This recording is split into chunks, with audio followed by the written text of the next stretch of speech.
France Inter.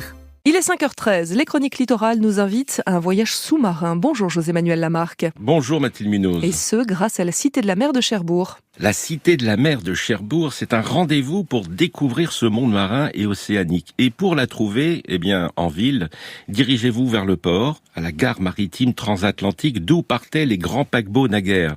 Aussi, suivons le guide, en la personne d'Alexandre Lanoé, le directeur de la Cité de la mer de Cherbourg, que nous allons recevoir grâce à nos confrères de France Bleu Cotentin à Cherbourg. Alexandre Lanoé, premier rendez-vous, c'est le 14 novembre prochain à la Cité de la mer, les 50 ans de la campagne d'exploration franco-américaine Famous. Oui, tout à fait. Cette campagne dont on célèbre les 50 ans cette année, c'est un lien très fort avec notre ADN à la Cité de la mer, le vivant, mais aussi les engins et les hommes. Et il y a 50 ans, cette campagne d'exploration franco-américaine a permis d'explorer une dorsale océanique avec des submersibles profonds. Donc on va faire ce focus autour de grands témoins de l'époque. Je pense notamment à Guy Scarron, qui était pilote sur le submersible de l'Ifremer, le Siana, et qui est toujours pilote sur le Nautil, mais aussi une participation de Jérémy Morizet, qui est un explorateur cherbourgeois par ailleurs, et qui a une actualité récente, puisqu'il a établi un nouveau record, comme étant le premier Français à plonger au-delà de 10 000 mètres dans la fosse des Tonga. Et donc cette soirée le 14 novembre, qui commencera à partir de 20h30, est ouverte à tous et permettra cette célébration et cette redécouverte de l'époque, qui est une découverte permanente.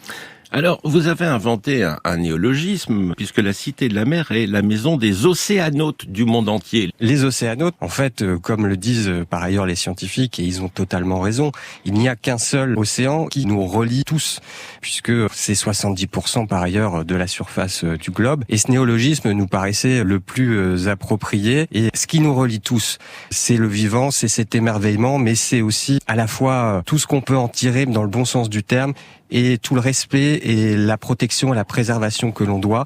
Et ça passe nécessairement par ce travail des océanautes qui est l'exploration, la découverte, la redécouverte scientifique permanente.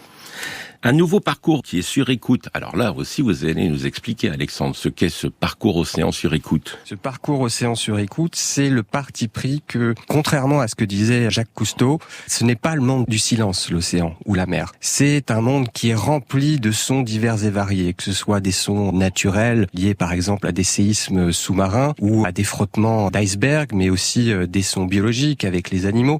Et aussi, enfin, c'est un peu une forme de sainte trinité, les sons mécaniques, les sons humains. Et on peut redécouvrir au travers de ce parcours toute cette diversité de sons, toute cette vie sous-marine qui nous est aussi permise, la récupération de tous ces sons par, entre autres, mais principalement, la Marine nationale et son centre de recherche acoustique qui a fortement collaboré sur la création de ce nouveau parcours, puisque ce monde du silence, c'est un monde dans lequel joue en quelque sorte la dissuasion, en quelque sorte aussi les sous-mariniers avec les acousticiens et les oreilles d'or. Et oui, et puis bien évidemment, grâce à la Marine nationale, on va pouvoir écouter passer les bancs de crevettes. Absolument. Les bancs de crevettes, c'est ce que préfèrent les sous-mariniers, c'est ce que préfèrent aussi les oreilles d'or, parce que imaginez, en Atlantique Nord, au lever du soleil, quand vous êtes à proximité d'un banc de crevettes, elles émettent un bruit cacophonique, et ce qui permet justement aux sous-marins, qui cherchent toujours à être le plus discret possible, de pouvoir émettre